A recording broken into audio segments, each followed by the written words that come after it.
E aí, meu povo, tudo bem com vocês?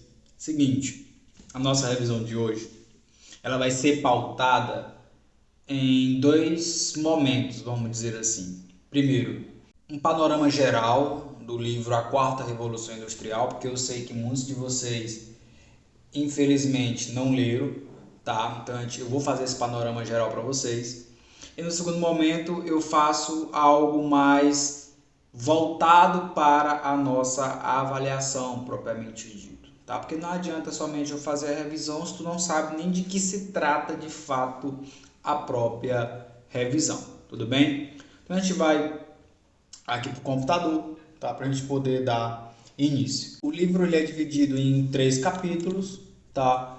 Onde o primeiro capítulo ele dá todo um panorama histórico, toda ali uma fundamentação teórica que vai justificar a própria criação do livro. A introdução que todo o processo industrial ele é na realidade pautado numa própria premissa de uma evolução, eu diria que humana, tá? Então é esse princípio que nós temos que analisar a partir dessa vertente aqui no capítulo 1, onde ele fala basicamente o seguinte, que a palavra revolução denota a mudança abrupta e radical. Então não é algo preparado, não é algo que acontece com o tempo, não é algo imediato. Por isso que ele usa estas palavras abrupta e radical.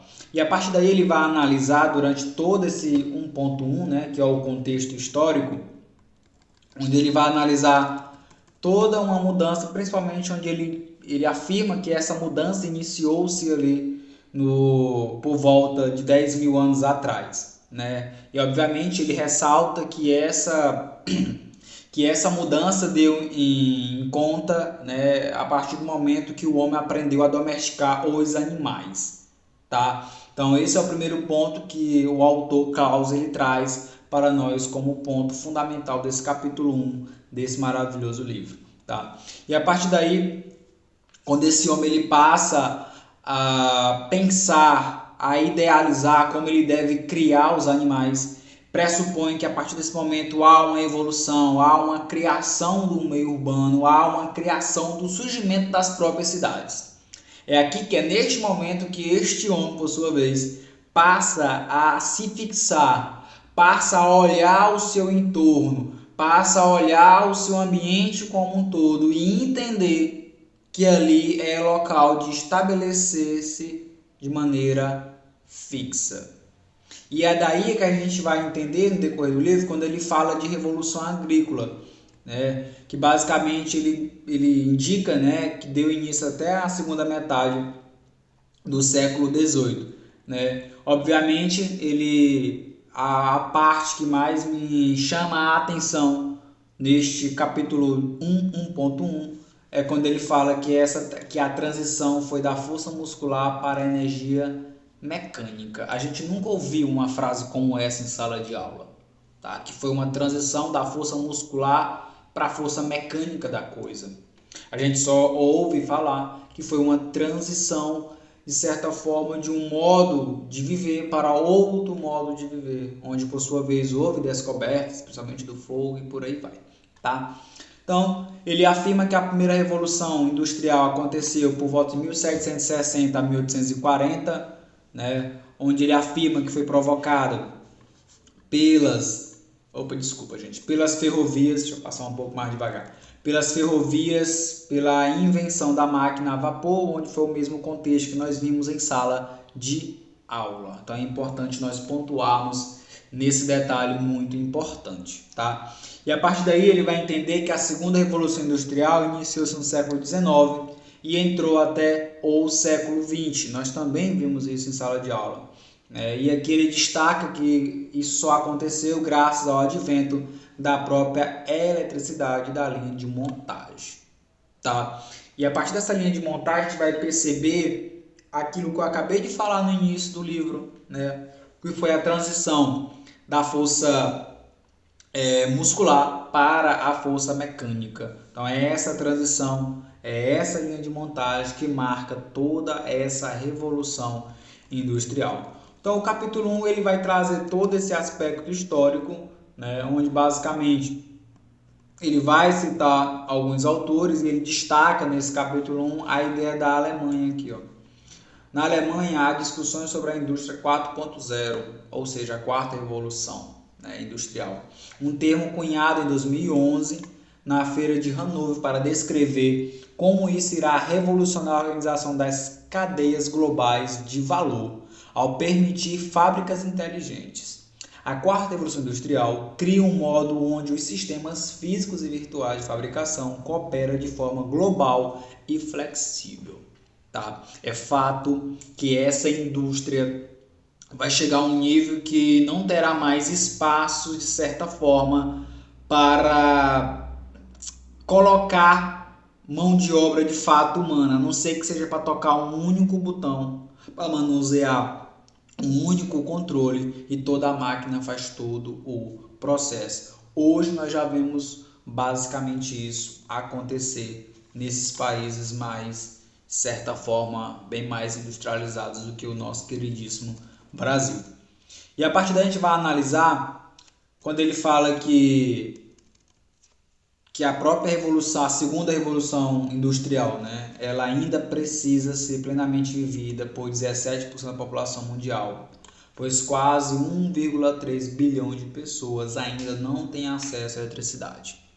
É aquilo que eu falei para vocês na sala de aula. Às vezes a gente fala muito em revolução, em inovação, isso já serve até para feira de conhecimento também, que por mais que a gente discuta, as pessoas, existe um quantitativo muito grande de pessoas, de acordo com o livro 1,3 bilhões de pessoas e não tem acesso à eletricidade. Então, basicamente, temos aqui esse primeiro capítulo, onde, como eu falei, né, ele vai dar todo a questão de um aspecto histórico. Ele vai falar de redes sociais, principalmente do WhatsApp, ele vai falar da IA, que é a inteligência artificial, inclusive atualmente já existe muitas inteligências artificiais que planejam todo um roteiro de um vídeo, por exemplo, tá? Já tem aquelas que conseguem, eu até ensinei uma para vocês, né? Parafrasear um texto. Sai perfeito? Não sai perfeito, mas já existe isso, tá? As IAs que são pagas para esses fins são bem mais perfeitas do que as que eu ensinei para vocês, tá? Então ele vai falar justamente desse advento, né, da própria tecnologia, da própria IA, tá? Então o livro, quem leu algumas partes do livro vai perceber que o livro tem uma leitura um pouco fácil de ser compreendida, tá? Onde ele fala muito de tecnologia, onde ele fala muito de igualdade e ao mesmo tempo de desigualdade para aquelas pessoas que detêm de um poderio, de um monopólio tecnológico e aquelas que não possuem. E é por isso que neste capítulo 1 também ele traz a ideia de desigualdade como um desafio sistêmico, né? Onde ele destaca que gera grandes benefícios. A tecnologia ela gera grandes benefícios, a revolução ela gera grandes benefícios. Entretanto, esses benefícios ele traz consigo grandes desafios. E é a partir daí que a gente vai entender e analisar o seguinte ponto: até que ponto eu, como usuário de uma tecnologia, posso usufruir daquilo sem me prejudicar. Onde ele traz isso também no livro. Ele traz, se não me falha a memória, no capítulo 3, o uso extremo dessa tecnologia que elas podem causar com os seres humanos. Ontem mesmo eu mencionei em uma das aulas que nesse século não existe nenhum gênio, tá? Nenhum gênio em potencial. No século passado, no século retrasado, consequentemente teve, mas nesse não tem, tá? E o capítulo 2, ele vai trazer uma ideia dos impulsionadores, tá? E a gente se pergunta, professor, o que são esses impulsionadores? Né? Os impulsionadores, de certa forma, são basicamente estratégias, né, que vão prender a atenção do público, que vão reter uma gama de informações para poder devolver essas informações de maneira tecnológica para a população. E aqui do 2.1 em diante ele vai trazer a ideia das megas tendências. E esse assunto ele é tão atual que serve até, eu repito, né, serve até para nossa própria mostra de conhecimentos. Não sei se eu vou ficar com vocês, mas isso já serve para vocês pegar esse livro e usar como fundamentação teórica da própria apresentação de vocês. Enfim, o que ele fala sobre essas megas tendências? Elas aproveitam a capacidade de disseminação da digitalização e da tecnologia da informação. Todas as inovações descritas neste capítulo são possíveis e recebem o reforço da capacidade digital. O sequenciamento genético, por exemplo, não seria possível sem os avanços ocorridos na análise de dados e na capacidade de processamento. Tá? E aqui a gente volta a atenção para um contexto bem biológico da coisa. Então, quando a gente fala em quarta revolução industrial, muitas vezes nós nos pegamos a pensar somente numa ideia de fato industrial, somente numa ideia de um sistema fabril. E isso vai muito além. Percebe-se pelo livro que ele traz até mesmo um contexto de um ideal biológico, de uma ideia um pouco mais voltado para o ramo da biologia. Capítulo 3 do nosso livro, tá bom? O capítulo 3 ele começa a partir da página 38. Aqui no PDF está 38, então acredito que seja 38 também no livro físico, tá? Temos aqui, ó, ele fala basicamente, esse aqui é o mais importante para a nossa prova, tá, gente? Ele fala numa escala e amplitude da atual revolução tecnológica que irão desdobrar-se em mudanças econômicas, sociais e culturais de proporções tão fenomenais que chega a ser quase impossível prevê-las. No entanto, este capítulo descreve e analisa o impacto potencial da quarta evolução industrial na economia, nos negócios, nos governos e países, na sociedade e no indivíduo. Então ele vai trazer justamente esse panorama de impactos que vão afetar uma gama de segmentos, eu diria. E essas gamas de segmentos justamente elas vão de encontro a um aspecto econômico, a um aspecto industrial e ele começa, obviamente, por economia. Qual será o impacto na economia? Obviamente, o impacto será um impacto monumental, de escala global. Será tão vasto e multifacetado que fica difícil separar determinado efeito do outro. Tá? De fato, todas as grandes macro variáveis imagináveis. Aí vai falar quais são essas macros variáveis, né? O PIB, os investimentos, o consumo, o emprego, comércio, a inflação e assim por diante. Todos esses serão afetados, tá? Todos esses serão afetados. E ele começa a falar do crescimento. O que esse impacto vai causar no crescimento de uma região, no crescimento de uma indústria, no crescimento de um país. Ele fala que esse crescimento, naturalmente, ele vai ter algumas contribuições cruciais da revolução digital, já foram realizadas e que seu impacto sobre a produtividade está quase acabando. Já ao lado oposto, os dos tecno-otimistas afirmam que a tecnologia e a inovação estão em um ponto de inflexão e em breve irão desencadear um aumento na produtividade e maior crescimento econômico. A pergunta que nós temos que fazer é: será se as pessoas estão prontas para este crescimento? Tem recurso para segurar todo esse crescimento? Tá? Ele fala também um pouco sobre o envelhecimento. Para vocês terem uma noção, quando a gente vê a parte de revolução industrial 4.0, como eu falei no início, às vezes nós restringimos somente uma ideia de indústria, uma ideia macro de indústria. E às vezes, ou quase sempre, vai muito além dessa ideia macro de indústria. Tá? Como a gente pode ver, o próprio autor Klaus, ele traz uma ideia de envelhecimento.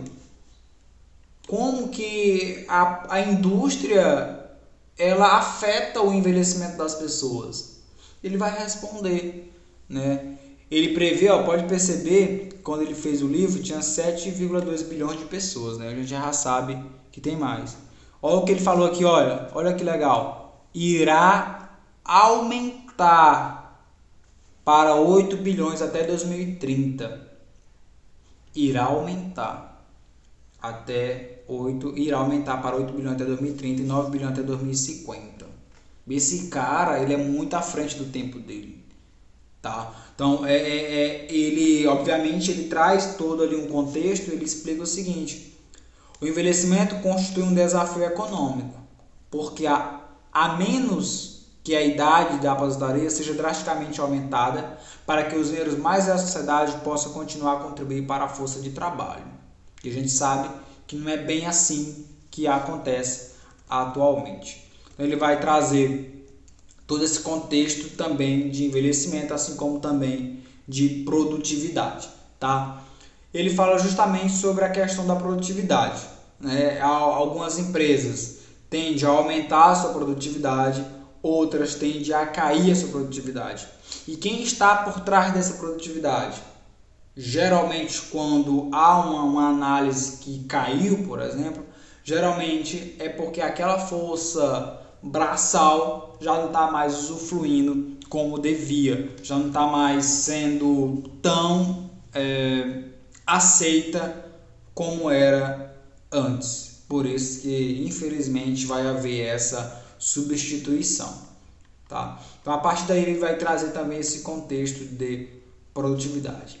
Sobre emprego, como é que isso vai afetar os empregos? Acabei de mencionar, né? Os temores dos impactos da tecnologia sobre os empregos não são novos. Em 1931, o economista John Maynard Keynes alertou sobre as difusões do desemprego, pois nossa descoberta dos meios de economizar o uso do trabalho ultrapassa o ritmo na qual podemos encontrar novos usos para o trabalho. Então, esse rapaz, em 1931, ele já entendia que à medida que os anos fossem passando, haveria essa difusão dos empregos, tá? Ele vai trazer também sobre a substituição do trabalho, que é um assunto que a gente já vem discutindo há bastante tempo. Ele vai trazer também uma série de tabelas, né? Por exemplo, ele traz aqui as que são menos propensas de acontecer e as que são mais propensas de certa forma, a deixar de existir. Detalhe, essa tabela que ele fez faz muito tempo, mas ela é muito presente. Operador de telemarketing, por exemplo, responsável por cálculos fiscais, a probabilidade de dessas profissões serem automatizadas é muito grande. Ele vai trazer as que são menos propensas de acontecer, psicólogos, graças a Deus, né? Amém. Médicos e cirurgiões, coreógrafos, gerente de recursos humanos, antropólogos, gerente de vendas, essas profissões têm menos chances de serem automatizadas, tá? Então ele vai trazer sobre as competências, tá? É aqui que eu finalizo de certa forma. Observa. Isso, no entanto, não pode não durar. Considere uma das profissões mais criativas, escrever, e o advento da geração automatizada de narrativas. Algoritmos sofisticados podem criar narrativas em qualquer estilo apropriado para o público específico. Foi aquilo que eu falei para vocês. Hoje já tem ferramentas para quem é YouTube, né? Eu não sou, mas apesar de eu estar gravando esse vídeo para o YouTube, mas eu não trabalho com isso, né? Igual muitos famosos aí já fazem isso há bastante tempo. Muitos famosos, até uma ferramenta bacana também de se usar, eles usam uma ferramenta que ela basicamente ela faz todo o roteiro. Eu posso até deixar para vocês um card para vocês assistirem um vídeo onde o rapaz explica todas essas ferramentas. Eu não decorei o nome de nenhum, né? Mas eu pesquisei para vocês poderem analisar. E essas ferramentas justamente elas têm de certa forma um impacto nas suas próprias competências. Tá? Porque já que ela faz tudo, o que eu vou fazer? Tá? E aí que vem o uso inteligente da coisa. Essas ferramentas, essas inteligências artificiais, elas podem me ajudar. Sim, mas ela não pode fazer tudo. Tem que ter algo meu. Tem que ter algo que eu digo subjetivo. tem que ter algo de criação minha, tá? Então o autor ele já destaca esse perigo também. E voltamos, galera. Olha, como eu havia dito, nós iremos agora analisar um pouco acerca da nossa avaliação, tá? Mais precisamente os pontos principais, né, de certa forma. Veja bem, a própria quarta revolução industrial, ela não é algo que está sendo discutido agora. Ela não é algo que somente a história está discutindo, não é algo que somente a geografia vai discutir, não é algo somente que, por exemplo, a sociologia um dia venha a discutir, tá? Então é algo que obviamente sempre será discutido, é algo que é pertinente a todas as disciplinas. Por isso que o livro destaca o aspecto, por exemplo, da biologia dentro do contexto da própria Revolução Industrial 4.0, tá? Então a gente vai perceber que muitas das formas de trabalho elas serão afetadas, tá? Por exemplo, como que isso pode afetar a uberização? Como que isso afeta a própria indústria? Qual a relação que há entre esses dois segmentos? Até que ponto eu posso melhorar um segmento ou deixar, por exemplo, de lado outro segmento, tá? Então, são essas reflexões que eu vou querer que vocês destaquem na nossa avaliação. Beleza. Expliquei também para nós agora há pouco a respeito do capítulo 3 do livro, que é o capítulo mais importante para a nossa avaliação. E eu destaquei que o livro ele traz vários aspectos, né? E esses vários aspectos eles vão ter um impacto em diferentes segmentos, tá? Então eu vou querer que você destaque, eu coloquei vários segmentos lá, eu quero que você destaque quais são os impactos em cada um desses segmentos, tá? Então, de certa forma, está bem tranquila a nossa avaliação, tá? O próprio livro também ele destaca 3 razões que vai existir, na verdade, que justifica a própria quarta revolução industrial, né? E essas 3 razões elas são muito presentes na atualidade. Quais são essas 3? Basicamente, a velocidade é a forma como a coisa vai acontecer de maneira abrupta e rápida, chamada de velocidade. Ele fala também da amplitude e profundidade, tá? Até que nível isso vai? Quais são os povos que serão afetados de maneira positiva? Quais são os povos que serão afetados de maneira negativa? E o outro pilar que ele fala para acontecer a quarta revolução industrial é o próprio impacto sistêmico, tá? Isso não vai afetar somente a mim, não vai afetar somente você, vai afetar uma gama de pessoas, mas como será o impacto nessas pequenas parcelas das pessoas, tá? Então, basicamente, é isso que eu vou querer do nosso livro. Como eu mencionei em sala de aula, as demais questões serão voltadas para o próprio FGB, onde basicamente a gente vai ter ali o contexto da industrialização na Inglaterra, que ocorreu ali no século XVIII, e vocês sabem que o principal objetivo de fato da Inglaterra era a acumulação de capital, era a acumulação desse capital em prol de uma exploração colonial através do próprio comércio, tá? A gente vai observar esse detalhe durante todo o contexto de revolução industrial que aconteceu na Inglaterra.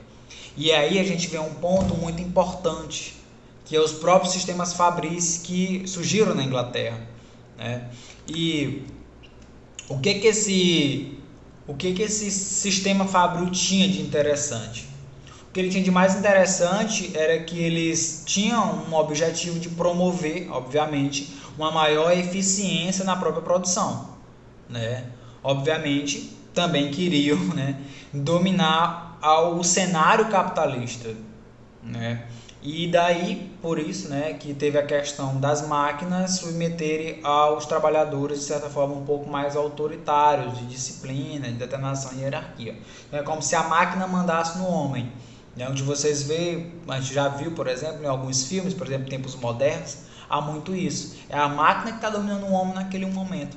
De tal ponto que o filme ele destaca a figura de Charlie Chaplin apertando o parafuso, chega a hora do almoço ele sai com aqueles mesmos movimentos e quando volta ele tem que continuar de onde o rapaz que estava no lugar dele enquanto ele almoçava parou. Então a gente percebe muito claramente esse contexto. E a partir daí a gente vai entender que a própria relação colonial que tinha ali, que a Inglaterra tinha, por exemplo, com a Índia, com a própria América do Norte, obviamente essas relações elas foram responsáveis por um grande acúmulo financeiro, por um grande acúmulo de dinheiro de fato, como eu acabei de mencionar. A Inglaterra ela tinha um objetivo muito claro: capital. Ponto. Capital. De que forma, professor? A todo custo. Até o ponto de estabelecer comércio, por exemplo, com a Índia. Índia, muito distante. A logística não era tão simples, até mesmo com a própria América do Norte. E a partir daí começou-se a se pensar, começou a se desenvolver uma camada social de trabalhadores. Tá? Essa camada social de trabalhadores, ela possibilitou naturalmente que a Inglaterra fosse a pioneira na industrialização. O que é pioneira? Ser a primeira, né? O Brasil, no caso, foi quase um dos últimos, mas a gente não vai entrar nesse mero detalhe. Obviamente, para finalizar, o próprio sistema de mecanização da Inglaterra era voltado para uma indústria mais têxtil, uma indústria que fosse voltado para a ideia do algodão inicialmente, né? Onde houve ali uma força, ou melhor, houve uma transformação de maneira gradual, não foi algo do dia para a noite, foi gradual, da substituição da força humana, da força muscular pela força das máquinas, né? Isso ganhou mais intensidade no cenário da Inglaterra. Tá? Então a gente fica por aqui, a prova está super tranquila, tá? Desejo a todos uma boa sorte, tá? E obviamente muito sucesso nesta avaliação, tá bom, gente? Espero que gostem, tá? Tchau, tchau e até mais, gente.